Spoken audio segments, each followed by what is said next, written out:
Hello everyone. Today's session we discuss about the IPv4 datagram format. First of all, IP is the network layer protocol used in the TCP/IP model for transmission mechanism. ठीक है, ये network layer का protocol है. IP क्या है? IP is the unreliable connectionless datagram protocol. ठीक है, so it provide the best effort delivery services, यानी ये बेस्ट वे डेटा ट्रांसमिट करता है, but there is no guarantee it reaches to the destination. क्यों ऐसा बोला है? क्योंकि आईपी जो है ये कनेक्शनलेस प्रोटोकॉल है, यानी ये कनेक्शन क्रिएट नहीं करता. डेटा जो ट्रांसफर करता है तो ये सेंडर रिसीवर के साथ कनेक्शन मेंटेन क्रिएट नहीं करता है. So that why the data can travel to different route to the destination, या डिफरेंट डिफरेंट रूट से होते हुए डिफरेंट पाथ से होते हुए रिसीवर तक पहुंचता है. तो समटाइम्स देर इज द क्या बोल सकते हैं कि समटाइम्स पैकेट लॉस हो सकता है, या समटाइम्स पैकेट में एरर्स आ सकती है. ठीक है, तो ऐसे भी चांसेस होते हैं. ये बेस्ट वे ट्रांसमिशन करने की करता है, लेकिन नो गारंटी. ये तो करता है कि बेस्ट वे ट्रांसमिशन हो, लेकिन no guarantee, because packet can go to different different route to the destination. So sometime some cases packet loss chances भी होते हैं. So that's why IP is always pair with the TCP, क्योंकि TCP ये connection oriented और reliable protocol है. ये पहले connection maintain करता है, और रिलायबल यानी इट सेंड द एक्नॉलेजमेंट. ठीक है, IP protocol it is a unreliable, यानी वो एक्नॉलेजमेंट सेंड नहीं करता. ठीक है, जब रिसीवर डेटा रिसीव करता है तो एक्नॉलेजमेंट सेंड नहीं करता. So that's why it is unreliable protocol pair with the reliable protocol, that is the TCP. So that's why it is called as the TCP IP model. और ये जो IP protocol है, ये protocol हम network layer में use करते हैं for host to host delivery of the data. ठीक है, और for transmission of the data.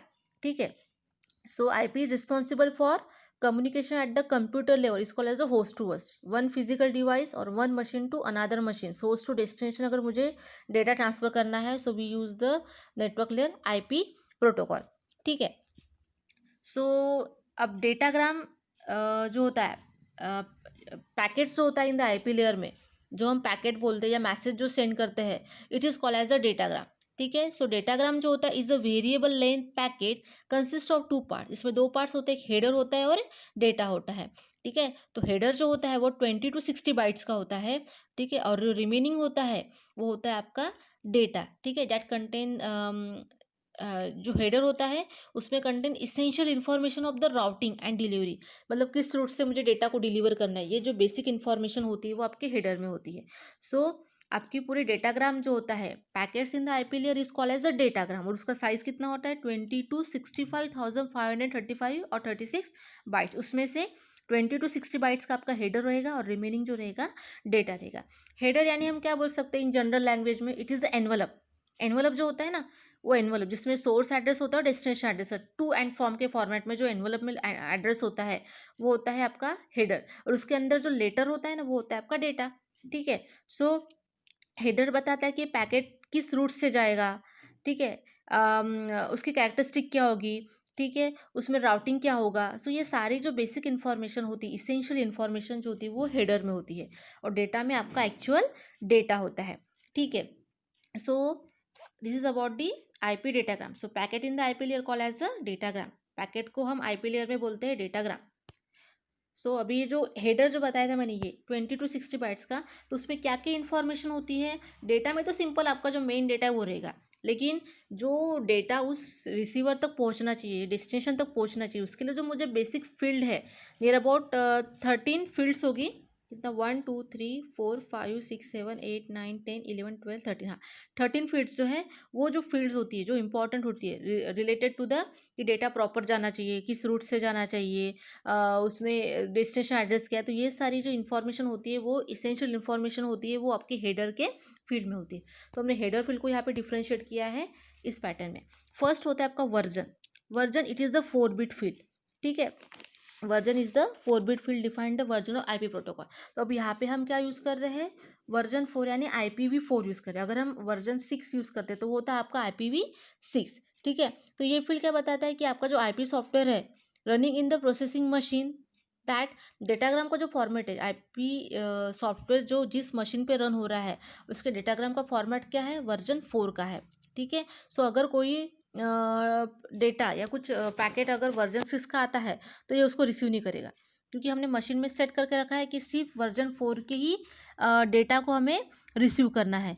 ठीक है, सो हाँ, तो अगर कुछ अदर वर्जन्स का अगर डेटाग्राम आता है तो ये जो है ये उसको डिस्कार्ड कर देगा। ये जो वर्जन है, version it is the 4 bit field define the version, हमारे डेटाग्राम का वर्जन क्या है। तो अभी हम यहाँ पे IPv4 यूज़ कर रहे हैं, तो हमारे डेटाग्राम का वर्जन क्या है, वर्जन 4 है।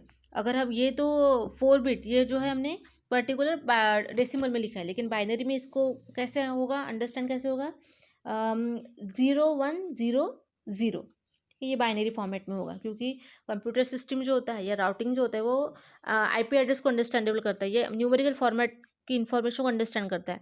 तो अगर आपके सिस्टम में दिखा रहा है 0100, तो ये इजीली अंडरस्टैंड हो जाएगा कि ये वर्जन 4 का डेटाग्राम आया है मशीन के ऊपर, ठीक है। So this simply show the version of the datagram. Then उसके बाद आता है हेडर लेंथ।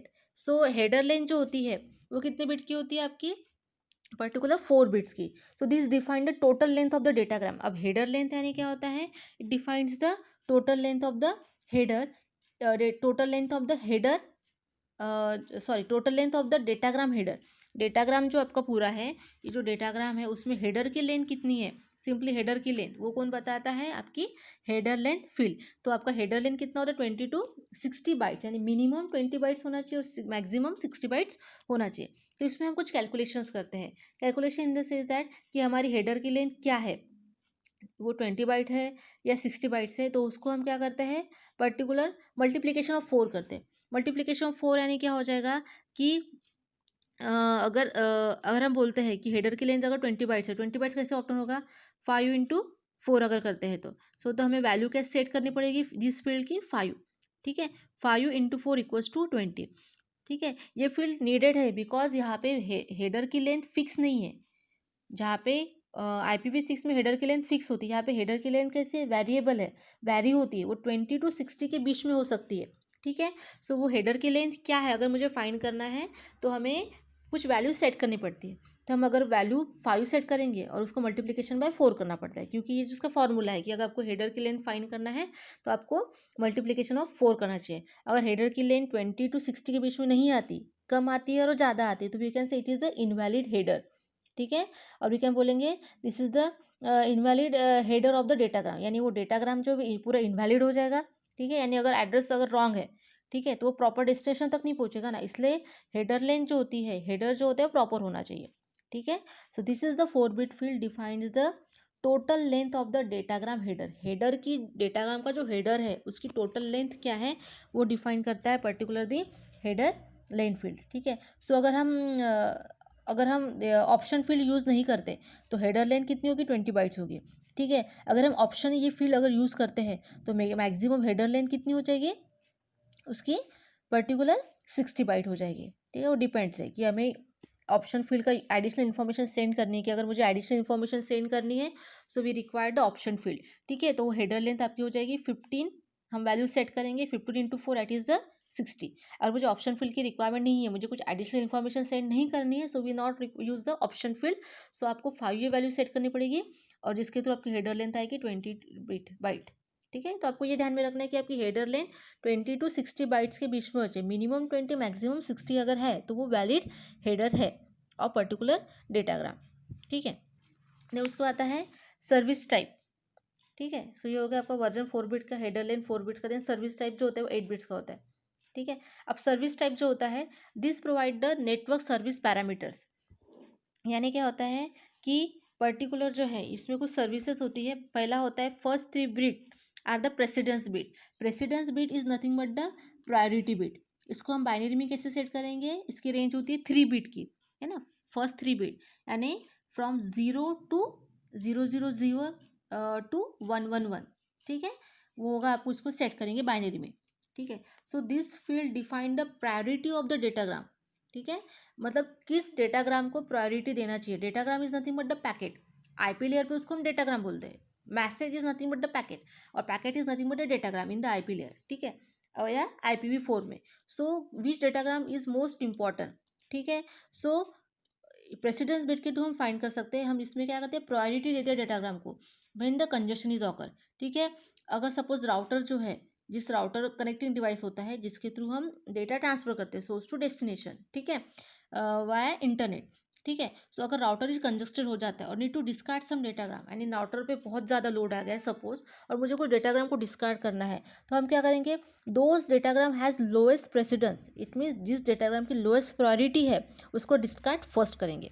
ठीक है। और जो डेटाग्राम बहुत इंपॉर्टेंट है, जैसे एक होता है जैसा कि datagram use for the network management के लिए जो डेटाग्राम यूज़ करते हैं वो मच मोर इम्पॉर्टेंट होता है कि नेटवर्क को मैनेज कैसा करना है, उसके लिए जो डेटाग्राम होगा वो इंपॉर्टेंट होता है, तो उसको हम डिस्कार्ड नहीं करते।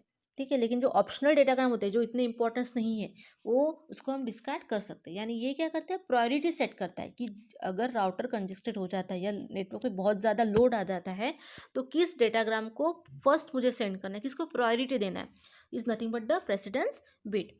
ठीक है। देन नेक्स्ट 4 बिट जो होते हैं वो होता है टॉस बिट। टॉस बिट यानी मिनिमम डिले यानी, या क्या होता है कि अगर सपोज मैं व्हाट्सअप कॉलिंग करती हूँ या वॉइस कॉलिंग कर रही हूँ, उसमें बहुत ज़्यादा डिले हो रहा है, तो we can prefer the normal calling. ठीक है। सो अब जब भी डेटा ट्रांसफ़र करते हो तो मिनिमम डिले होना चाहिए, मिनिमम कॉस्ट होनी चाहिए, ज़्यादा कॉस्टली भी नहीं होना चाहिए वो सारे प्रोसेस। मतलब जिस प्रोसेस के थ्रू हम डेटा ट्रांसफ़र करनी है, जिसका वो जो कनेक्शन मुझे रिक्वायर्ड है वो ज़्यादा कॉस्टली नहीं होना चाहिए। ठीक है। मैक्सिमम थ्रूपुट होना चाहिए, यानी रेट ऑफ ट्रांसमिशन अगर ज़्यादा रहेगा तो डेटा पॉसिबल अच्छे वे से ट्रांसफ़र होगा। ठीक है। तो अगर मुझे मैक्सिमम थ्रूपुट रखना है या मुझे रेट ऑफ ट्रांसमिशन ज़्यादा रखना है, तो वी सेट द वैल्यू 1, मुझे वैल्यू सेट 1 करनी पड़ेगी, 0 और 1 फॉर्मेट में होता है। ठीक है। मुझे पर्टिकुलर डिले अगर कम करना है तो मुझे वैल्यू सेट करनी पड़ेगी 1। ठीक है। अगर मुझे ज़्यादा डिले रखना है तो मैं वैल्यू सेट करूँगी 0। ठीक है। तो हमें यहाँ पे वैल्यू सेट करना पड़ता है।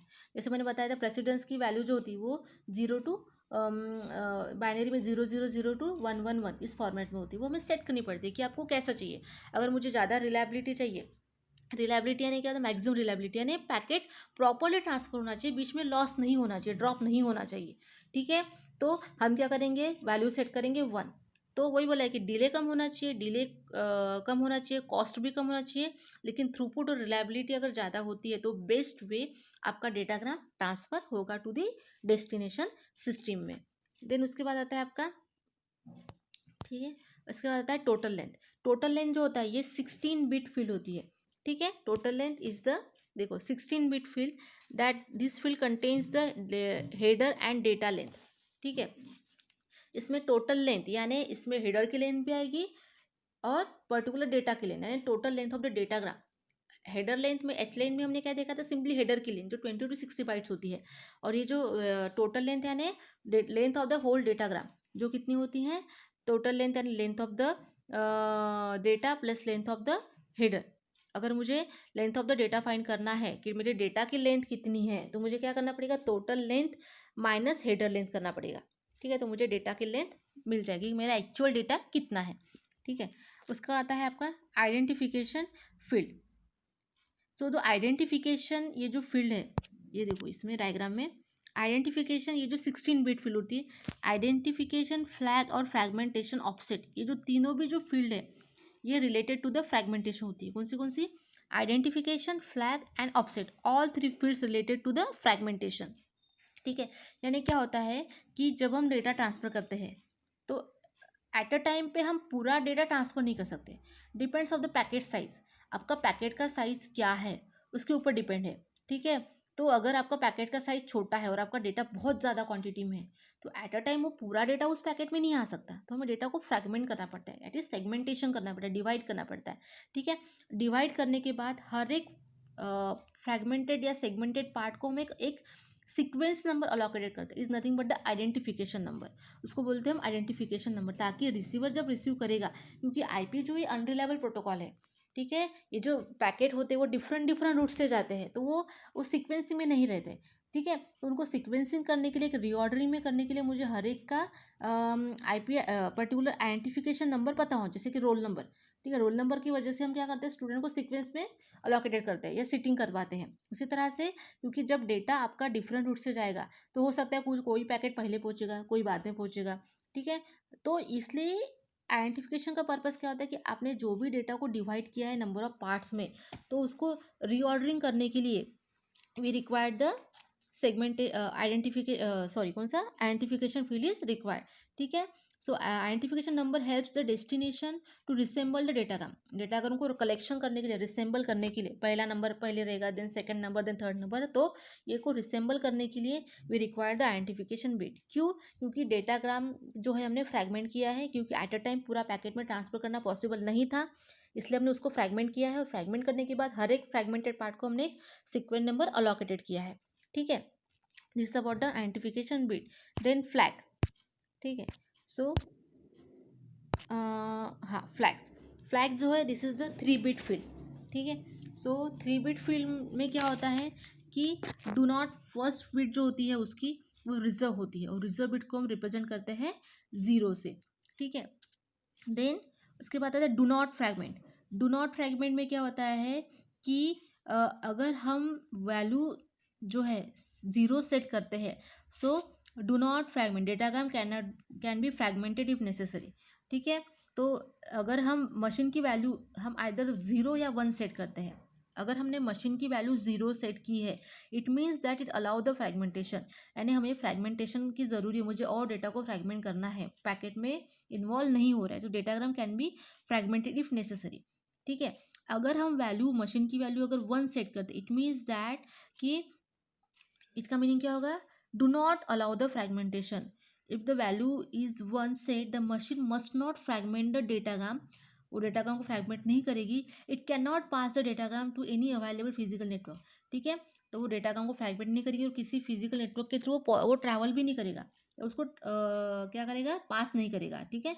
सो डिस्कार्ड द डेटाग्राम, वो डेटाग्राम को डिस्कार्ड कर देंगे पर्टिकुलर, कि जरूरी नहीं है अभी फ्रैगमेंटेशन मुझे नहीं करना है, do not allow the fragmentation, ठीक है। फ्रैगमेंटेशन यानी क्या होता है, डेटा को हम सेगमेंट कर रहे हैं, डिवाइड कर रहे हैं, ठीक है। तो अगर वैल्यू 0 है तो हम उसको फ्रैगमेंट करेंगे, यानी और मुझे फ्रैगमेंट करना है, उतना डेटा एक पैकेट में नहीं आ रहा है, और 1 है तो मुझे ज़रूरी नहीं है फ्रैगमेंटेशन करने की, मेरा डेटा पूरे पैकेट में इन्वॉल्व हो रहा है। अब होता है उसके बाद आता है third field is the more fragment. More fragment में क्या होता है कि अगर हम वैल्यू 0 सेट करते हैं, it means that this is the last fragment of datagram, ठीक है।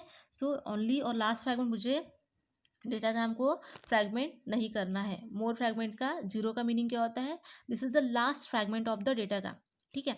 अब अगर हम 1 सेट करते हैं, means datagram is not a last fragment, there are more fragment after this 1, ठीक है। यानी मुझे डेटाग्राम को फिर से क्या करना है, फ्रैगमेंटेशन अलाउ करना है, या मुझे और ज़्यादा फ्रैगमेंटेशन डेटा का करना है, ठीक है। तो इस तरह से हम फ्लैग को सेट करते हैं।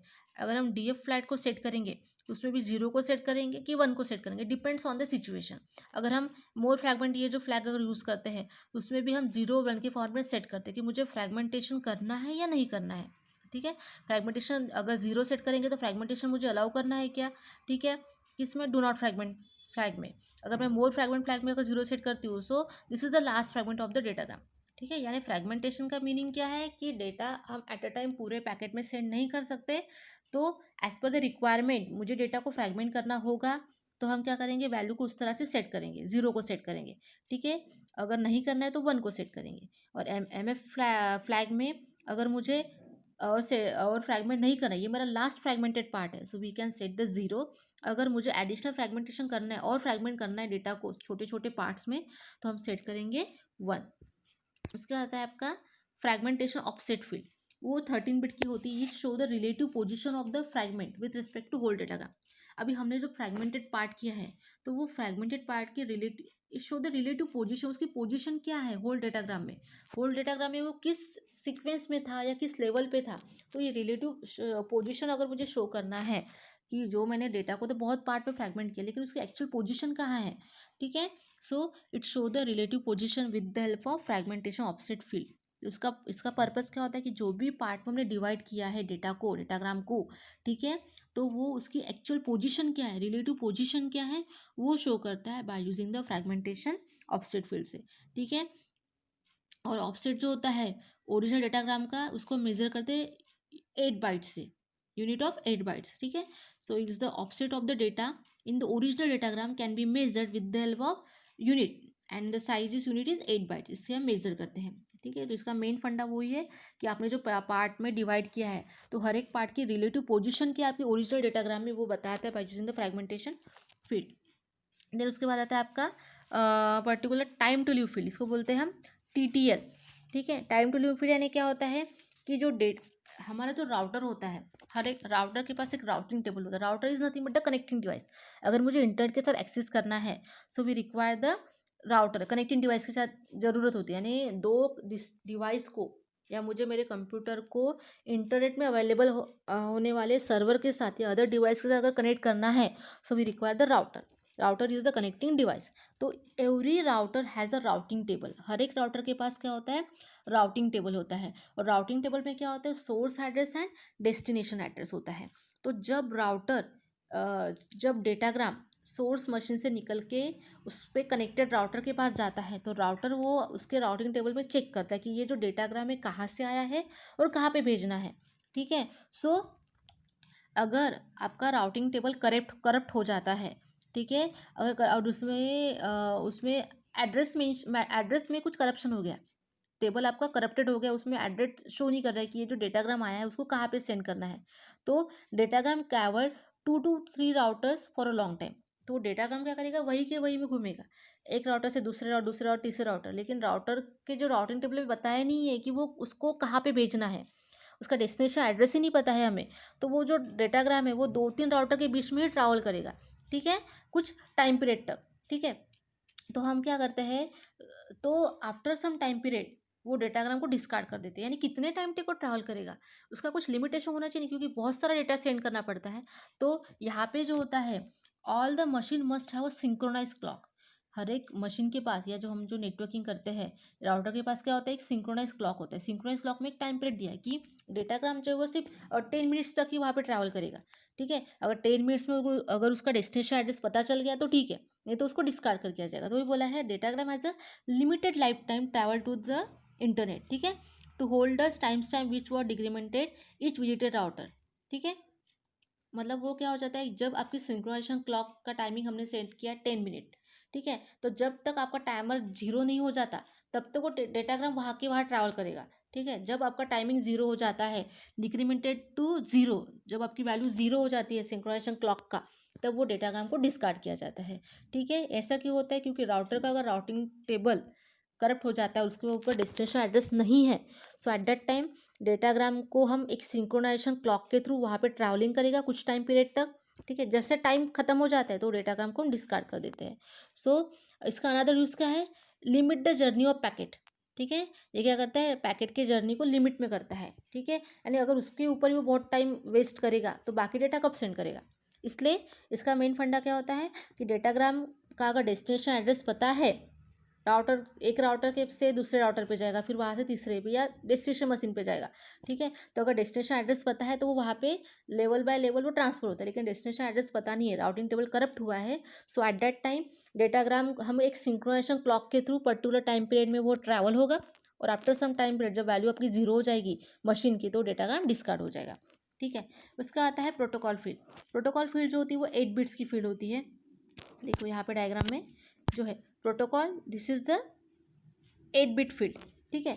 8 बिट फील्ड में क्या होता है कि ये अगर हम सपोज अगर हायर लेयर प्रोटोकॉल यानी अपर लेयर जो प्रोटोकॉल है, जैसे अपर लेयर कौन सी है, नेटवर्क लेयर के ऊपर आती है ट्रांसपोर्ट लेयर, उसके अगर हम कुछ प्रोटोकॉल यूज़ करें जैसे TCP UDP या SCTP ICMP IGMP, ये जो प्रोटोकॉल हम यूज़ कर रहे हैं, ठीक है। सो अगर वो यूज़ प्रोटोकॉल करते हैं तो ये जो प्रोटोकॉल फील्ड है वो मेंशन करता है कि we take a service from the some higher layer protocol. जैसे अगर मैंने TCP UDP का यूज़ किया है तो ये प्रोटोकॉल फील्ड जो है वो डिफाइन करेगी कि हमने हायर लेयर प्रोटोकॉल का यूज़ किया है, ठीक है, उसकी हमने सेवाएं यूज़ की है, वो यहाँ पे मेंशन करता है।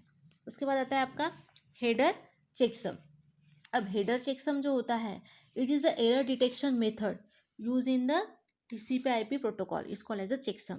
एरर करेक्शन जो मेथड होती है वो होता है आपका वो मेथड को हम बोलते हैं चेकसम। द चेकसम क्या करता है, protect against the corruption that may occur during the transmission of the packet. जब हम डेटा ट्रांसमिशन करते हैं, पैकेट ट्रांसमिट करते हैं, तो करेक्शन होने के ज़्यादा चांसेस होते हैं, एरर आने के ज़्यादा चांसेस होते हैं, तो हम उसके लिए हम चेकसम की मेथड का यूज़ करते हैं। वो क्या करता है, प्रोटेक्ट करता है अगेंस्ट द करप्शन, ठीक है। So it is called as the error detection method और protect against the corruption that may occur during the transmission of the packet, ठीक है। सो चेकसम जो होता है, it calculated at the sender ठीक है, सेंडर कैलकुलेट करता है एज वेल एज इसको रिसीवर भी कैलकुलेट करता है। ठीक है, यानी जो मैंने सेंडर ने डेटा सेंड किया था वो प्रॉपर वैसा ही है या नहीं, तो ये कैलकुलेशन परफॉर्म किया जाता है चेकसम के ऊपर। ठीक है, तो चेकसम क्या करता है, इस calculated at the sender side पर कैलकुलेट करेगा, और जो भी वैल्यू ऑब्टेन होगी वो सेंड करेगा रिसीवर को कि ये चेकसम की वैल्यू है। ठीक है, अगर दोनों, फिर रिसीवर भी चेकसम को कैलकुलेट करता है। उसका कुछ वे होता है कैलकुलेशन का, यानी कैलकुलेशन कैसे होता है, जैसे कि हम पैकेट को डिवाइड करते हैं कई सेक्शन में। ठीक है, उस ऑल सेक्शन को डिवाइड करने के बाद उसको हम वंस कॉम्प्लीमेंट करते हैं। वंस कॉम्प्लीमेंट करने के बाद उनका फाइनल जो रिजल्ट आता है, वन कॉम्प्लीमेंट करने के बाद जो एडिशन का रिजल्ट आता है, अगर वो दोनों का अगर सेम रहता है, सेंडर और रिसीवर का, तो we can say that data not corrupted, data proper है, यानी जितना डेटा सेंडर ने सेंड किया था वो पूरा डेटा रिसीवर को ऑब्टेन हुआ है। ठीक है, सो ये जो क्या होता है, प्रोटेक्ट करता है करप्शन से, यानी एरर अगर आती है तो डिटेक्ट करता है। ठीक है, तो यहाँ पे कैलकुलेशन परफॉर्म किया जाता है चेकसम का, तो चेकसम कैलकुलेट करेगा सेंडर, और कैलकुलेशन करने के बाद जो भी रिजल्ट ऑब्टेन होगा वो रिसीवर को सेंड करेगा। फिर रिसीवर भी उसका डिफरेंट सेक्शन में डिवाइड करेगा, उसको अरिथमेटिक करेगा, उसका एडिशन करेगा। ये सारा कैलकुलेशन करने के बाद उसका जो रिजल्ट आएगा, अगर दोनों का रिजल्ट अगर सेम है, तो we can say that error not occur और डेटा इज प्रोटेक्टेड। ठीक है, उसके बाद आता है सिंपल सोर्स एड्रेस, जो 32 बिट का होता है, और डेस्टिनेशन एड्रेस जो भी क्या होता है 32 बिट्स का होता है। सो ये जो फील्ड है अनचेंज रहती है ड्यूरिंग द डाटाग्राम ट्रैवल, जब तक आपका डेटाग्राम ट्रैवल नहीं होता है सोर्स टू डेस्टिनेशन, तो आपका जो सोर्स एड्रेस वो 32 बिट्स का ही रहेगा। अब अभी यहाँ पे IP4 यूज़ करें तो सोर्स एड्रेस 32 बिट का रहेगा, और डेस्टिनेशन एड्रेस भी यहाँ पे सिंपल 32 बिट का होता है। ठीक है, define the address of the source, मतलब ये सिंपल एड्रेस बताता है कि सोर्स का एड्रेस क्या, डेस्टिनेशन का एड्रेस क्या है, जहाँ पे हमें डेटा को ट्रांसफर करना है, वो 32 बिट्स का होता है।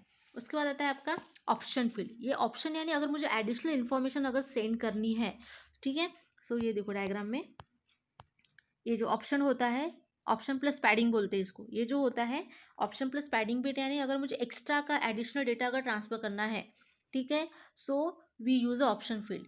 ठीक है, यानी अगर मुझे सपोज अगर मैं इथरनेट का यूज़ करती हूँ, इथरनेट का जो साइज़ होता है, डेटा का पैकेट का साइज़ होता है वो 1500 बाइट्स का होता है, लेकिन मुझे तो 2200 का डेटा ट्रांसफ़र करना है, मतलब मुझे ज़्यादा डेटा ट्रांसफ़र करना है, लेकिन मेरा पैकेट का साइज़ अगर छोटा है, तो क्या करेंगे हम इसमें पैडिंग बिट यूज़ करते हैं, यानी एक्स्ट्रा बिट।